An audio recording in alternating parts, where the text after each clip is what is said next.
الشیطان الرجیم بسم اللہ الرحمن الرحیم. پڑھیے الصلاۃ والسلام علیک یا رسول اللہ وعلی آلک واصحابک یا حبیب اللہ.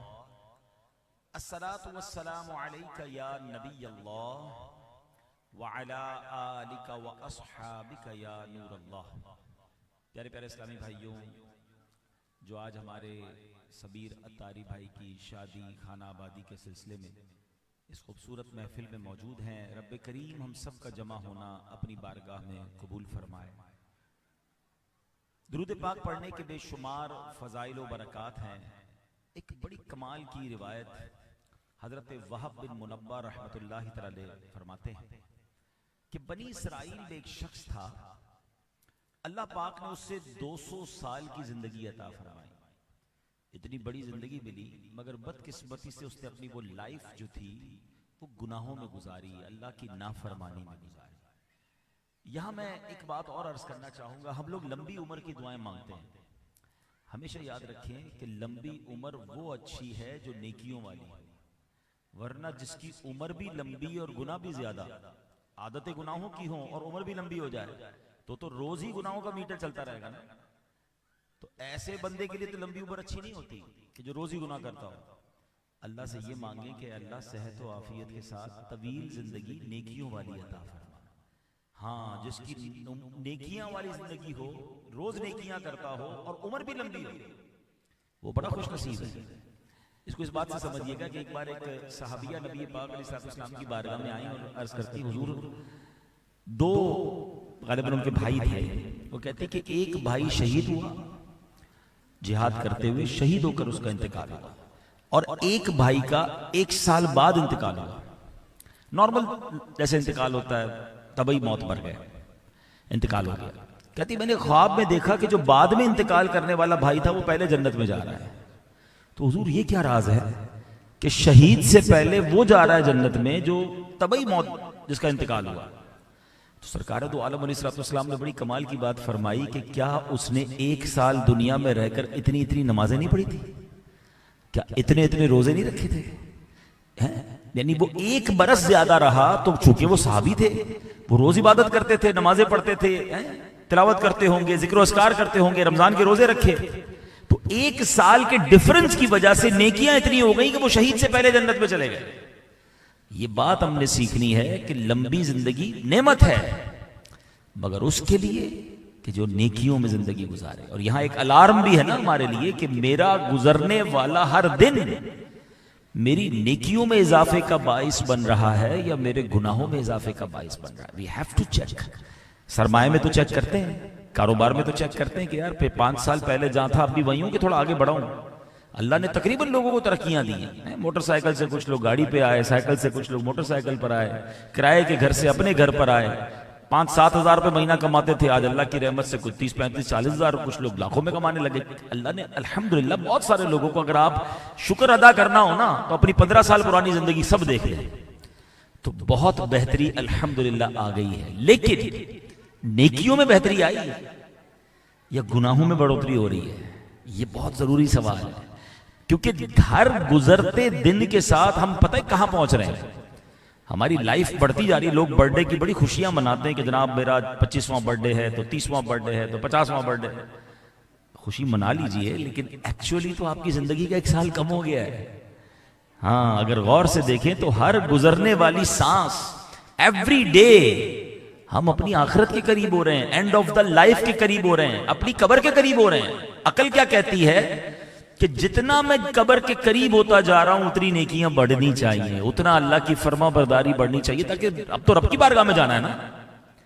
مگر ہو نہیں رہا ایسا انفارچونیٹلی، ڈے بائی ڈے، کیونکہ نئے گناہوں کے طریقے آ رہے ہیں، نئے جناب انداز آ رہے ہیں، نئی چیزیں آ رہی ہیں، سوشل میڈیا کا زمانہ ہے، لوگ انوالو ہوتے جا رہے ہیں برائیوں میں. بچائیے اپنے آپ کو. اب واپس آتا ہوں واقعے کی طرف کہ اس نے 200 سال اللہ نے اسے لائف دی، مگر اس شخص نے وہ 200 سال اللہ کی نافرمانی میں گزار دیا. اب کیا ہوا؟ جب اس کا انتقال ہوا تو لوگ اتنے پریشان تھے، اس محلے والے، اس کی بے حیائیاں، اس کے برے کام، کہ اس کو دفن نہیں کیا. اس کو اٹھایا اور کچرے کے ڈھیر پہ ڈال دیا. نہ کفن دیا کسی نے، نہ تدفین کی، نہ دفن کیا. اللہ کریم نے حضرت موسیٰ علیہ السلام پر وحی بھیجی کہ اے موسیٰ آپ جائیے، میرے ایک بندے کا فلاں علاقے میں انتقال ہوا، اسے غسل دیجئے، اسے کفن پہنائیے، اس کی نماز جنازہ پڑھ کر اس کی تدفین کیجئے۔ اب ذرا سمجھیے گا حضرت موسیٰ کون ہیں؟ کلیم اللہ۔ کلیم اللہ کسی کو غسل دیں، کلیم اللہ کسی کا جنازہ پڑھیں اور اس کو دفن کریں تو وہ تو پکا جنتی ہو گیا نا۔ حضرت موسیٰ اللہ کا حکم تھا، آپ پہنچ گئے۔ جب آپ گئے تو علاقے والوں نے کہا آپ کس کا جنازہ پڑھنے آئے ہیں؟ وہ تو زمانے کا سب سے برا آدمی، 200 سال اللہ کی نافرمانی کی، اور آپ اس کا جنازہ پڑھنے آئے۔ حضرت موسیٰ نے پھر اللہ سے عرض کی، مولا آرڈر تیرا تھا، آ تو گیا ہوں، مگر بندہ تو ایسا ہے، علاقے والے تو یہ باتیں کر رہے ہیں۔ ارشاد ہوا کہ اے موسیٰ بات صحیح ہے، یہ بنی اسرائیل کے لوگ سچ کہہ رہے ہیں، یہ بندہ واقعی ایسا ہی تھا، اس کے 200 سال میری نافرمانی میں گزرے ہیں، مگر انہو کان کلما نشر التوراۃ، جب یہ بندہ تورات شریف کھولتا تھا، وَنَظَرَ إِلَىٰ اسْمِ مُحَمَّدٍ صلی اللہ علیہ وسلم، اور ہمارے محبوب علیہ السلام کے نام پاک کو جب دیکھتا تھا، قبلہ ووضعہ علی عینیہ وصلی علیہ، فرمایا ہمارے محبوب کے نام پاک کو چومتا تھا، ادب سے آنکھوں پر لگاتا تھا اور درود پاک کے نذرانے پیش کرتا تھا۔ ہائے ہائے ہائے، 200 سال کے گناہ، 200 سال کی نافرمانیاں ایک طرف، اور محبوب پاک سے محبت کا انداز ایک طرف۔ فرمایا رب نے، اے موسیٰ مجھے اس کی ادا پسند آئی ہے، اسی نیک عمل کی بخشش سے میں نے برکت سے اس کے سارے گناہ بخش دیے، وَزَوَّجْتُهُ 70 حورا، میں نے اس کا نکاح 70 حوروں کے ساتھ کر دیا ہے۔ اعمال نہ دیکھے یہ دیکھا، محبوب کے کوچے کا ہے گدا، اعمال نہ دیکھے یہ دیکھا، محبوب کے کوچے کا ہے گدا، مولا نے مجھے یوں بخش دیا، سبحان اللہ سبحان اللہ۔ اچھا اب یہاں اس واقعے سے بہت زبردست بات پتا چل رہی ہے کہ ادب، سرکار دو عالم علیہ السلام کا، نبیوں کا، اللہ کے نیک بندوں کا جو ادب ہے نا، وہ بڑی بڑی منزلیں طے کروا دیتا ہے۔ کہتے ہیں نا با ادب با نصیب، بے ادب بد نصیب۔ جو بے ادب ہوتا ہے نا اس کے پھر بھاگ نہیں جاگتے، وہ برباد ہی ہوتا ہے۔ ہم ماشاءاللہ یہ رجب کا مہینہ ہے، کل رات خواجہ غریب نواز کا عرس تھا۔ خواجہ صاحب کی زندگی کے ٹرننگ پوائنٹ آپ کو پتہ ہے؟ خواجہ صاحب 15 سال کی عمر کے نوجوان تھے، یہاں 15 سال کے نوجوان بیٹھے ہوں گے، 15 ایئرز اولڈ تھے، والدین کا انتقال ہوا، پیسہ آ گیا آپ کے پاس، والد صاحب نے جائیداد چھوڑی تھی، اس میں باغ بھی تھا اور پنچکی بھی تھی۔ اب ذرا غور کریں، 15 سال کا جوان آدمی ہو، جوان لڑکا ہو، اتنے سارے پیسے مل جائیں، عموماً تو بندہ بگڑ جاتا ہے، مگر ایسی شاندار تربیت تھی آپ کی والدین کی طرف سے کہ آپ اپنے باغ میں بیٹھے ہوئے تھے۔ ایک سفید داڑھی والے بزرگ گزرے، خواجہ صاحب کو جانتے نہیں تھے ان کو کون ہے، 15 سال کا نوجوان ہے، ان کو نہیں پتہ ہی کون سے بزرگ کا، سفید داڑھی ہے، بڑی عمر کے ہیں۔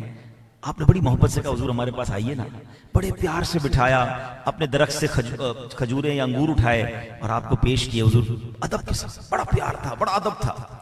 وہ کوئی اور نہیں تھے، وہ اللہ کے بہت بڑے ولی حضرت عبداللہ قندوزی رحمۃ اللہ تعالی علیہ تھے۔ اب وہ وہاں سے گزرے، انہوں نے دیکھا 15 سال کا نوجوان اتنا با ادب۔ آپ نے اپنی جھولی سے ایسا کرامت کا ٹکڑا نکالا، ان کو کھلایا اور ایسی نگاہ ڈالی کہ ایک 15 سال کے نوجوان کو معین الدین چشتی اجمیری بنا دیا۔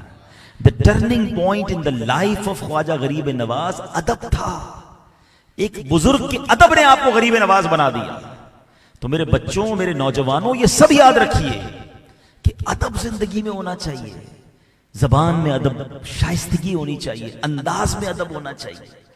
ہم اگر کسی مرتبے پر بھی پہنچ جائیں نا، تو اگر ہم سے عمر میں کوئی بڑا ہے تو ہمیں اس سے ادب سے بات کرنی ہے۔ سفید بال آ گئے اگر اس کے، تو ہمارے والد کی جگہ ہے، بے شک وہ آپ کا ملازم کیوں نہ ہو۔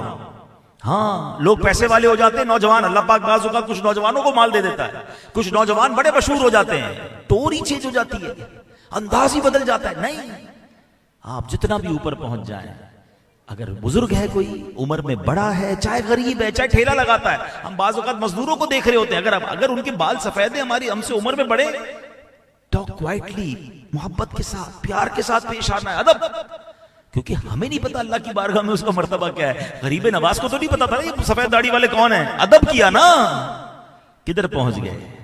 اور اگر بے ادبی کر لیتے، یہ بھی سمجھنا ہے، ہم کسی کے ساتھ زیادتی کر لیں، ہم کسی کا دل توڑ دیں اور اللہ کا ولی ہو تو، ایک بات یاد رکھیے گا، بڑی خطرناک بات کہنے جا رہا ہوں، دو ہی معاملات، جتنا میرا چھوٹا سا علم ہے، میں نے جتنا پڑھا ہے اب تک، اس میں دو ہی معاملات ایسے ملتے ہیں جس میں اللہ نے براہ راست جنگ کرنے کا اعلان کیا ہے. ایک جو سود کا کاروبار کرے، سود کا لین دین کرے، یا اللہ کے کسی ولی سے دشمنی کرے، اللہ اس سے اعلان جنگ فرماتا ہے. اب مجھے بتاؤ، اللہ جس سے اعلان جنگ کر دے اس کا کیا حال ہوگا؟ بربادی ہونا ہے نا. تو کبھی سود کے قریب بھی نہیں جائیے گا، کتنا ہی نفع کیوں نہ آ جائے، کتنا ہی پروفٹ سامنے کیوں نہ آئے، ہاتھ بھی نہیں لگا. اللہ سے جنگ کر کے برباد ہونا ہے. اور دوسرے نمبر پر اللہ کے ولی سے دشمنی نہیں کرنی ہے. اب آپ کہیں گے بھائی اللہ کے ولی سے ہم کہاں دشمنی کرتے ہیں؟ تو جناب مجھے اور آپ کو تو وہی اولیاء پتہ ہے جن کے مزار بن گئے. ہمیں یہ تھوڑی پتہ ہے کہ اس وقت کتنے اولیاء ہیں. آج بھی تو کوئی ولی سے ملاقات میری آپ کی ہو سکتی ہے. ولایت کا سلسلہ تو ختم نہیں ہوا نا. اور ایک اور خوبصورت بات میں آپ کو بتاؤں کہ اللہ کے اولیاء کو اللہ نے بندوں میں چھپا کے رکھا ہے. موسٹ پروبیبلی ہو سکتا ہے اس وقت ہمارے ہال میں کوئی بہت بڑا اللہ کا ولی بیٹھا ہو، ہمیں نہیں پتا. تو یہ چھپا کے رکھنے کی حکمت کیا علماء بیان کرتے تاکہ بندہ سب کا ادب کرے، سب سے محبت سے پیش آئے. جو ڈانٹتے جھڑکتے رہتے ہیں، دیکھیں اب یہ مثال کے ہال کے اندر کچھ ہمارے بھائی ویٹرز ہیں، اپنی روزی کما رہے ہیں، محنت کر رہے ہیں، غریب ہیں، تو کیا ہوا؟ تو یہ ہمیں نہیں پتا ہوتا کہ بار گارڈ جو کھڑا ہے، یہ جو ویٹر کھانا کھلا رہا ہے، مسجد میں جاتے ہیں تو جو خادم ہے، جو ہمارا ڈرائیور ہے، جو دروازہ کھولنے والا ہے، اللہ کی بارگاہ میں اس کا کیا مرتبہ ہے. تو ادب سب کے ساتھ کرنا ہے، بات سب سے نرم کرنی ہے، دل کسی کا نہیں دکھانا. اگر چلتے پھرتے کسی اللہ کے ولی کو ستا دیا نا تو پھر تیار رہیے بربادی کے لیے. تو we have to think about it. ہمیشہ زندگی میں سافٹ رہیے، سب سے مسکرا کر ملیے، پیار سے ملیے. تو ایک تو اس روایت سے یہ سیکھنے کو ملا. اور پھر درود پاک، سبحان اللہ، جتنا ہو سکے درود پاک پڑھیں. یہ وارے نیارے ہیں. درود پاک سمجھ لو ہمیں بہت بڑا انعام ملا ہے. پڑھتے جاؤ اور اپنے کام سیدھے کرتے جاؤ، رحمتوں سے اپنے دامن بھرتے جاؤ. مگر ایک تیسری بات جو مجھے بیان کرنی ہے وہ یہ ہے کہ نارملی جو اس طرح کی روایتیں سنتے ہیں نا، بندہ کہتا ہے 200 سال کی گناہ تو ایک درود پاک کو چومنے سے معاف ہو گئے، تو چلو جناب اب جو کرنا ہے کرتے رہو اور درود پاک پڑھ لیں گے، انگوٹھے چوم لیں گے. نہیں، یہ ضرور اللہ کی رحمت ہے. اللہ نقطہ نواز ہے، پہلے یاد ہے، وہ بے نیاز ہے. اللہ الصمد کہتے ہو نا، اس کا معنی کیا ہے؟ اللہ بے نیاز ہے. وہ چاہے تو ایک نیکی پر بخشش فرما دے، اور چاہے تو ایک ہی گناہ پر پکڑ کر جہنم میں ڈال دے. تو ایمان ایکچولی جو ہے نا، اس کو سمجھنا ہے. الایمان بین الخوف والرجاء. ایمان خوف اور امید کے درمیان کی شے کا نام ہے. خوف بھی ہونا چاہیے اور امید بھی ہونی چاہیے. کچھ لوگ دونوں ایکسٹریم پہ پہنچ جاتے ہیں. کچھ لوگ ایسی امید مان لیتے ہیں، کہتے ہیں اللہ بخشنے والا، جو کرو یار معاف کر دے گا. نہیں، وہ رحمان ہے تو وہ قہار بھی ہے، وہ جبار بھی ہے. اور کچھ لوگ اتنے ڈرتے ہیں کہ کہتے ہیں میری بخشش ہی نہیں ہوگی، مایوس ہو جاتے ہیں. تو مایوس بھی نہیں ہونا ہے. مولا علی شیر خدا نے بڑی کمال کی بات فرمائی. آقا فرماتے ہیں میں علم کا شہر ہوں، علی اس کا دروازہ ہے. مولا علی نے کہتے ہیں گلی مکا دی. آپ فرماتے ہیں اللہ سے ایسا خوف رکھو کہ ساری دنیا کے نیک اعمال لے کر اس کی بارگاہ میں جاؤ گے، تب بھی اللہ جو ہے تمہیں معاف نہیں کرے گا اور جہنم میں ڈال دے گا. اور اللہ سے ایسی امید رکھو کہ ساری دنیا کے گناہ لے کر تم ہی اکیلے جاؤ گے، تب بھی اللہ تمہیں معاف کر کے جنت میں ڈال دے گا. وہ کریم ہے. ہم نے سیٹسفائی نہیں ہونا ہے. ہوتا کیا ہے کہ ہم نمازیں پڑھ لیں، روزے رکھ لیں، او جناب ساڑی تو بخشش پکی ہو گئی. ڈرتے رہنا ہے اللہ معاف کر دے، قبول فرما لے. تو بیچ میں رہنا ہے، خوف بھی ہو امید بھی ہو، تو انشاءاللہ خیر ہی خیر ہے. تو بہرحال نیت کر لیں. انشاءاللہ میں بھی نیت کرتا ہوں کہ کثرت کے ساتھ درود پاک پڑھیں. ایک بار محبت کے ساتھ درود پاک پڑھ لیں. صلو علی الحبیب صلی اللہ تعالی علی محمد صلی اللہ علیہ وسلم. اللہ سے امید کی بات ہو رہی ہے تو اس میں ایک بہت بڑا اللہ کی رحمت کو پکارنے والا، اللہ کی رحمت کو سمجھے حاصل کرنے والا جو کام ہے نا، وہ ہے اللہ کی بارگاہ میں سجدہ کرنا، نماز پڑھنا. اب ذرا غور سے سنیے گا، بڑی خوبصورت بات ہے. ایک شخص نے جس کے ساتھ بہت پریشانیاں تھیں، ڈیفیکلٹیاں، جو کام کرتا الٹا ہو جاتا، جو پرابلم ہوتی، کام سیدھا ہوتا ہی نہیں تھا، بڑا پریشان. ایک اللہ کے نیک بندے کے پاس ہے، حضور پریشان ہو گیا ہوں، کوئی کام سیدھا نہیں ہو رہا، جس کام میں ہاتھ ڈالتا ہوں الٹا ہو جاتا. ہو سکتا ہے اس وقت بھی مجھے کوئی ایسا بھائی سن رہا ہو، یہ لائیو جا رہا ہے بیان، یہ آپ سب کے لیے مدنی پھول ہے. کمال کا جواب دیا. تو آپ نے کہا بیٹے ذرا مہر دیکھیے، اسٹیمپ آپ نے بھی دیکھی ہوگی، اسٹیمپ لگتی ہے. تو کہا ہاں دیکھی ہے. تو فرمایا کہ مہر پر لکھائی کیسی ہوتی ہے؟ کہتا الٹی لکھی ہوتی ہے. کبھی آپ اسٹیمپ کو دیکھیں گے جو نام یا جو بھی چیز ہوگی الٹی لکھی ہوئی ہوگی. اور فرمایا سیدھی کیسے ہوتی ہے پھر؟ فرمایا حضور جب وہ مہر کاغذ پر لگتی ہے تو الفاظ سیدھے ہو جاتے ہیں. لکھی کون سی ہوتی ہے؟ الٹی. کاغذ پر جب لگتی ہے تو کیا ہو جاتا ہے؟ سیدھی ہو جاتی ہے. تیرے کام الٹے ہیں نا سارے. اب سنو کیا جواب دیا. فرماتے جس طرح مہر اسٹیمپ اپنا ماتھا کاغذ پر ٹیکتی ہے تو وہ سیدھی ہو جاتی ہے، اگر تو بھی وضو کر کے مسجد میں جا کر اپنی رب کی بارگاہ میں اپنی ماتھا ٹیک دے، سجدہ کر لے، اپنی پیشانی کو جھکا لے، تیری زندگی کے الٹے کام جو ہے وہ سیدھے ہونا شروع ہو جائے. تو مسئلہ یہ ہے کہ ہم سب کرتے ہیں مگر رب کے پاس نہیں جاتے. کہتے ہیں نا ملتا ہے کیا نماز میں، سجدے میں جا کر دیکھ. اللہ سے بات تو کرو نا، اللہ کی بارگاہ میں حاضر تو ہو جائیں، پھر دیکھیں انشاءاللہ مشکلیں کیسے آسان ہوتی ہیں. آج میں آپ کو انشاءاللہ قرآن مجید فرقان حمید کی ایک بڑی خوبصورت آیت اور اس کے تحت چند مدنی پھول، جس سے انشاءاللہ سرکار دو عالم صلی اللہ علیہ وسلم کی جو شان ہے وہ مزید ہمیں سیکھنے کو ملے گی. ویسے تو اللہ کریم نے اپنے حبیب کو کیسا شاندار بنایا ہے، اللہ اکبر. جتنا بیان کریں اور جتنا جانیں تو عقل حیران ہو جاتی ہے. پارہ نمبر 30 ہے سورہ ضحیٰ، آیت نمبر ہے 8. اللہ فرماتا ہے وَوَجَدَكَ عَائِلًا فَأَغْنَىٰ. فرمایا اور اس نے تمہیں حاجت مند پایا تو غنی کر دیا. اب اس کی بہت خوبصورت ڈیٹیل ہے. علماء نے اس آیت کو بہت الگ الگ انداز میں بیان کیا ہے. علماء کرام کی کیا شان ہے. اچھا، اس آیت کی تفسیر یہ ہے کہ اللہ پاک نے جب نبی پاک کو حاجت مند پایا، ایک تفسیر وہ یہ ہے کہ جب نبی پاک کو حاجت مند پایا، مال کی ضرورت تھی، تو حضرت خدیجہ رضی اللہ تعالیٰ عنہ کے مال، پھر حضرت ابوبکر صدیق رضی اللہ تعالیٰ عنہ کے مال، اور پھر سیدنا عثمان غنی رضی اللہ تعالیٰ عنہ کے مال سے سبحان اللہ نبی پاک کو غنی کر دیا. تو یہ 3 عظیم ہستیاں وہ ہیں کہ جن کو نبی پاک علیہ السلام پر اپنا مال خرچ کرنے کی سعادت ملی ہے. ان کی قسمت پر ہماری جانیں قربان. کیا خوبصورت بات لکھتے ہیں اعلیٰ حضرت امام اہل سنت، جانو دل تیرے قدم پر وارے، جانو دل تیرے قدم پر وارے، کیا نصیبیں ہیں تیرے یاروں کے، صدق و عدل و کرم و ہمت میں 4 سو شہرے ہیں ان چاروں کے. اچھا، ایک تو یہ تفسیر ہوگی.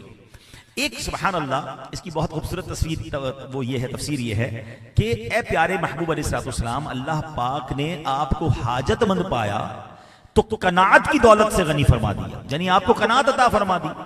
اور معلوم ہوا کہ حقیقی طور پر مالدار وہ ہے کہ جسے اللہ پاک نے قناعت کی دولت سے نوازا. What is the meaning of قناعت؟ اللہ نے جو دیا اس پر بندہ راضی رہے. تو یہ نصیب والوں کو ملتی ہے. آج کل پرابلم یہ ہے کہ جو نہیں ہے اسی کی ٹینشن ہے، جو ہے اس پر کوئی انجوائے نہیں کر رہا، کوئی شکر نہیں کر رہا، کوئی راضی نظر نہیں آ رہا. آپ یقین کریں آپ کے اور میرے پاس جو ہے نا وہ کروڑوں کے پاس نہیں ہے. آپ جس بھی کنڈیشن میں دعوے کے ساتھ کہہ سکتا ہوں. آپ بھی سو سکتا ہے کوئی کہے مولانا صاحب ایسا کیسے ہو سکتا ہے، میں تو کرائے کے گھر میں رہتا ہوں، قرضے میں ڈوبا ہوا ہوں، اور آپ کہہ رہے ہیں میرے جیسے کروڑوں لوگ ترس رہے ہیں. جی ہاں، جیسی لائف آپ گزار رہے ہیں ایسے لاکھوں کروڑوں لوگ خواب دیکھ رہے ہیں. کیسے؟ ہم سب اس ہال میں پیدل آئے ہیں، اپنے پیروں پہ چل کے آئے ہیں. کئیوں کے پیر ہی نہیں ہیں. آپ مجھے دیکھ رہے ہیں، میں آپ کو دیکھ رہا ہوں. ہمارے پاس آنکھیں ہیں نا، کئیوں کے پاس آنکھیں نہیں ہیں. تقریباً میں دیکھ رہا ہوں سب نے کچھ نہ کچھ گرم کپڑے پہنے ہیں. سردی کی رات ہے نا، گھر پہ جائیں گے تو بستر بھی انشاءاللہ امید ہے کسی کے پاس کمبل اور کوئی نہ کوئی چادر ہے.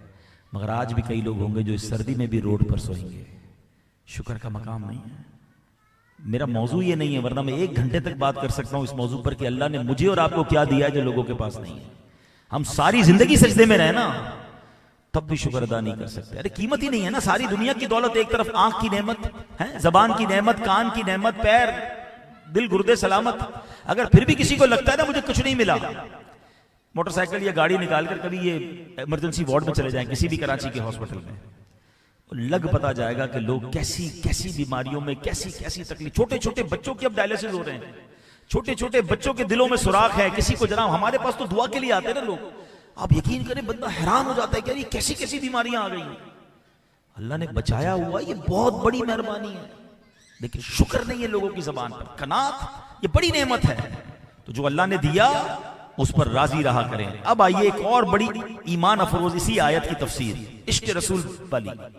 امام فخر الدین رازی کہتے ہیں وَوَجَدَكَ عَائِلًا فَأَغْنَىٰ، اور اس نے تمہیں حاجت مند پایا تو غنی کر دیا. اس کی تفسیر کیا لکھی انہوں نے؟ وہ کہتے ہیں کہ ایک معنی یہ ہے کہ پیارے محبوب آپ کے عیال بہت زیادہ ہیں، آپ کی فیملی بہت بڑی ہے، کیونکہ ساری امت ہی آپ کی فیملی ہے نا، ساری امت آپ کے عیال ہے، وہ آپ کے سوالی ہیں، تو اتنے زیادہ لوگوں کی امیدیں آپ سے وابستہ ہیں، تو اللہ کریم نے آپ کو غنی بنا دیا ہے کہ آپ نے سب کی حاجتیں پوری کرنی ہے نا، تو اللہ نے اتنا دیا کہ اے محبوب آپ کی ساری امت آپ کی طرف توجہ کیے ہوئے ہے اور آپ سب کی جھولیاں بھر رہے ہیں۔ وہی رب ہے جس نے تجھ کو ہم تن کرم بنایا، ہمیں بھیک مانگنے کو تیرا آستاں بتایا، تجھے حمد ہے خدایا، تجھے حمد ہے خدایا۔ اب آتے اس بات پر کہ اللہ نے دیا کتنا ہے، جب اتنی بڑی آپ کے اوپر ذمہ داری ہے، سب کی توجہ آپ کی طرف ہے، وہ ہے نا ایک جانے بے خطا پر دو جہاں کا بار ہے، سب کی توجہ نبی پاک کے در دولت کی طرف ہے، تو سبحان اللہ۔ اس کی ایک اور خوبصورت آیت کریمہ سنیں، اِنَّا أَعْطَيْنَاكَ الْكَوْثَرَ، کتنا دیا؟ قرآن کہتا ہے اے محبوب بے شک ہم نے تمہیں بے شمار خوبیاں عطا فرمائیں۔ اب ذرا غور کیجئے گا، تفسیر نور العرفان میں ہے لفظ کوثر جو ہے نا یہ کثرت سے بنا ہے اور یہ مبالغہ کا صیغہ ہے، اسے یوں سمجھیے کثیر کا معنی ہے زیادہ، اکثر کا زیادہ ہے معنی ہے بہت زیادہ، یہ دو الفاظ تو ہم بولتے رہتے ہیں نا، کثیر اکثر بہت زیادہ، کثار بہت ہی زیادہ، اور کوثر کا معنی پتہ ہے کیا ہے؟ اتنا زیادہ جو مخلوق کی عقل و فہم میں بھی نہیں آ سکتا، ہماری سوچ سے ورا اگر ہے کوئی چیز تو وہ کوثر ہے جو اللہ نے اپنے حبیب کو عطا فرمائی۔ اللہ اکبر، جبھی تو اعلیٰ حضرت کہتے ہیں نا ٹھنڈا ٹھنڈا میٹھا میٹھا، ٹھنڈا ٹھنڈا میٹھا میٹھا، پیتے ہم ہیں پلاتے یہ ہیں صلی اللہ وسلم، اور انا اعطیناک الکوثر، انا اعطیناک الکوثر، ساری کثرت پاتے یہ ہیں صلی اللہ۔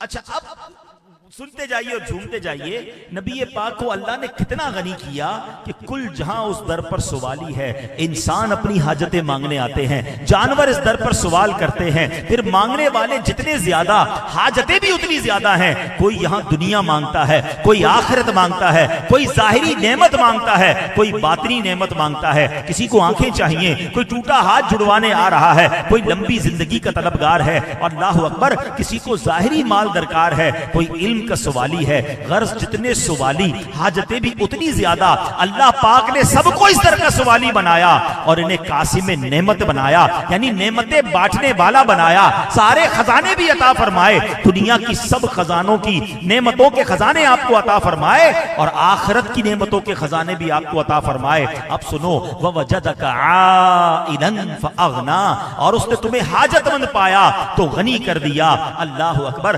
اعلیٰ حضرت اسی نبی پاک کی عادت کریمہ اور شان کریمی کی طرف اشارہ کر کے فرماتے ہیں کہ دیکھیں دنیا میں طرح طرح کے لوگ ہوتے ہیں، کچھ بڑے پیسے والے لوگ ہوتے ہیں، سخی ہوتے ہیں، ان کے پاس جاؤ بانٹنا چاہتے ہیں مگر خزانہ بڑا نہیں ہوتا، بانٹتے ہیں تو ختم ہو جاتا ہے۔ کچھ ایسے ہوتے ہیں خزانہ تو ہوتا ہے، دل نہیں چلتا ہے، ہاتھ کھلا نہیں ہوتا ہے۔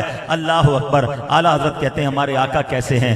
کریم ایسا ملا کہ جس کے کھلے ہیں ہاتھ اور بھرے خزانے، کریم ایسا ملا کہ جس کے کھلے ہیں ہاتھ اور بھرے خزانے، بتاؤ اے مفلسوں کہ پھر کیوں تمہارا دل اضطراب میں ہے؟ اب غم کیسا، اب تکلیف کیسی؟ اللہ نے اپنے خزانوں کا مالک بھی بنایا اور ہمیں ان کا در بتا دیا، تو اب مانگی جاؤ، وہ عطا فرماتے ہیں، اور جتنا مانگو۔ آج دنیا میں کسی کو کہیں بڑی ضرورت ہے، بھائی بڑا پریشان ہوں، 10,000 روپے چاہیے، وہ 1,000 روپے نکال کے دے دیتا ہے۔ کسی سے جناب بڑی کوئی اور چیز چاہیے، جتنا مانگو تھوڑا ملتا ہے۔ آقا کی شان یہ ہے کہ میرے کریم سے گر قطرہ کسی نے مانگا، میرے کریم سے گر قطرہ کسی نے مانگا، دریا بہا دیے ہیں در بے بہا دیے ہیں۔ اللہ اکبر۔ یہ ہم ایسے نہیں کہتے کہ آقا اللہ کے خزانوں کے مالک ہیں یا کنجیاں آپ کو ملی ہیں۔ آؤ میں آپ کو حدیث سناتا ہوں، اور حدیث بھی بخاری شریف کی سنا رہا ہوں۔ نہ جانے کیوں لوگ اعتراض کرتے ہیں، انہیں پرابلم کیا ہے؟ ارے اللہ نے جب ان کو اپنے خزانوں کا مالک بنایا ہے تو انہیں کیوں نہیں مانتے کہ وہ رب کے حبیب ہیں، اور مالک اور خالق اور محبوب و محب میں میرا تیرا نہیں ہوتا۔ بخاری کی حدیث سنا رہا ہوں، سرکار دو عالم علیہ السلام فرماتے ہیں فَبَيْنَ أَنَا نَائِمٌ أُوتِيتُ بِمَفَاتِيحِ خَزَائِنِ الْأَرْضِ وَوُضِعَتْ فِي يَدِي۔ فرماتے ہیں میں سو رہا تھا کہ زمین کے تمام خزانوں کی کنجیاں لا کر میرے ہاتھوں پہ رکھ دی گئی۔ اللہ کے حبیب کو سارے خزانوں کی چابیاں عطا فرمائیں۔ جبھی تو اعلیٰ حضرت کہتے ہیں ان کے ہاتھ میں ہر کنجی ہے، ان کے ہاتھ میں ہر کنجی ہے، ان کے ہاتھ میں ہر کنجی ہے، مالک کل کہلاتے یہ ہیں صلی اللہ علیہ وسلم۔ کیسی کیسی کنجیاں؟ سنو میرے اعلیٰ حضرت امام اہل سنت نے اپنے رسالے الامن والعلا میں کثیر حدیثوں سے ثابت کیا، امداد کی کنجیاں، فائدے کی کنجیاں، نبوت کی کنجیاں، خزانوں کی کنجیاں، زمین کی کنجیاں، دنیا کی کنجیاں، جنت کی کنجیاں، دوزخ کی کنجیاں، ہر چیز کی کنجیاں یعنی چابیاں میرے آقا علیہ الصلوۃ والسلام کو عطا فرمائی ہیں۔